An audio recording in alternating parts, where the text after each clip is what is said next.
Right, we're going to continue looking at these objects now, and we need to do a few things to them to get them in the right kind of condition so we can start building our game. Okay, each one of these objects is going to have a little bit of a change done to it, right?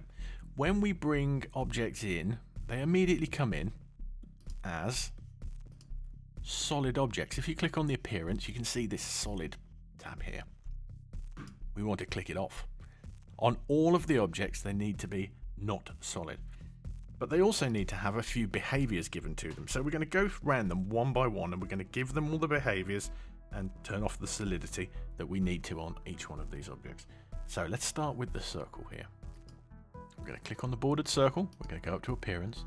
We're going to turn solid off. Brilliant. Okay. Now the other thing we want with this is we want to make this an opaque circle. Now opacity is when something is either see-through or not. So we're going to set this to be, let's say at the moment, just 10% opacity, okay? Which means when we click off it, you can see it's quite faint. It's not as standout as it was before. That's absolutely brilliant. Now we're going to click on it again because we need to give it a behavior. Okay, I'm going to click on there. We're going to add behavior. Now you can see this has opened the behaviors tab here, and we've got all of these different behaviors that we can give objects. Now you can read more about these on the website because there's a whole list of these different behaviors and an explanation for them. But we're just going to deal with one on this particular instance, and it is jump. I think it might be self-evident what that does. And we can see here we've got jump. The height that we're going to jump is 50%. The default controls is going to be the spacebar. And the jump button will be superimposed on the screen. And we can have the button active or not. So we want the jump button to be active. In fact, we just want to leave it exactly as it is, like that. So we've just given the circle all the properties that it needs. Now we need to look at the dragons, make sure they're not solid. Turn those off. Make sure that's not solid. The reason why we're making them not solid is because we don't want them to be objects that are going to clash with each other. See, if they're solid as objects, the application will make them bounce off each other, and we don't. We want to give that kind of property to objects through colliders rather than through the solidity of the object. It will make sense as it goes along. Just turn them off. Don't make them solid for now. Okay, so we need to do the same with the bordered square. Okay, we go appearance not solid. Now we did say about making this a color if we wanted to. We can color objects here. You can overlay a color onto anything you like. We can click the one that says tint here, say yes, and we can pick the color we want. Let's make it black. So just move it, you see, just move your color around.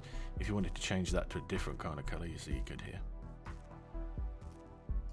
There we go. So now we've got a black square. Now we also need to give this a behavior as well. So we're going to click on the behaviors tab. We're going to go add behavior, and we're going to go bullet. Now bullet is a behavior that makes something move. And we've got here, is bullet active? Yes. The speed at which it's going to go, that's 6 meters per second relative to the game that we're playing here. It's got its own kind of built-in physics. And the direction in which it's going to move. Now we want this box to move up and down the screen like this. So we need to change the direction of that movement behavior there. And the 0 degrees starts at the default direction that it comes in at. So the bullet direction moves left to right by default.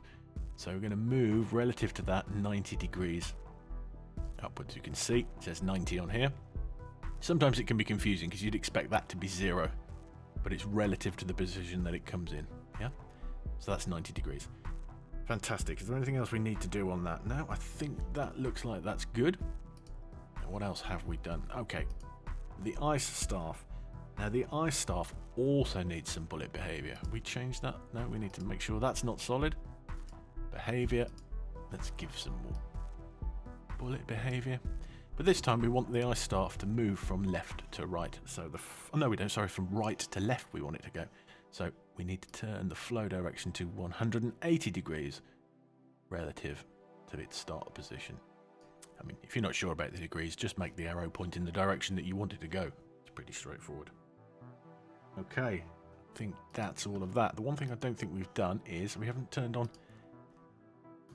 physics. We definitely need to turn on physics for the bordered circle. All will be clear. Now what that means is the bordered circle essentially has the property of physics to it. So if I start the game here, there you go, you should have the same thing happen. When we start the game, the timer should start automatically, because that's a built-in function of the timer. The bordered circle, which is slightly opaque, we should see fall away, top to bottom. The ice staff, we should move from right to left. And the black bordered box here now should go from bottom to top. Let's see if yours does the same thing. Okay. If yours isn't doing the same thing, you might want to rewind this video and just check that you got everything.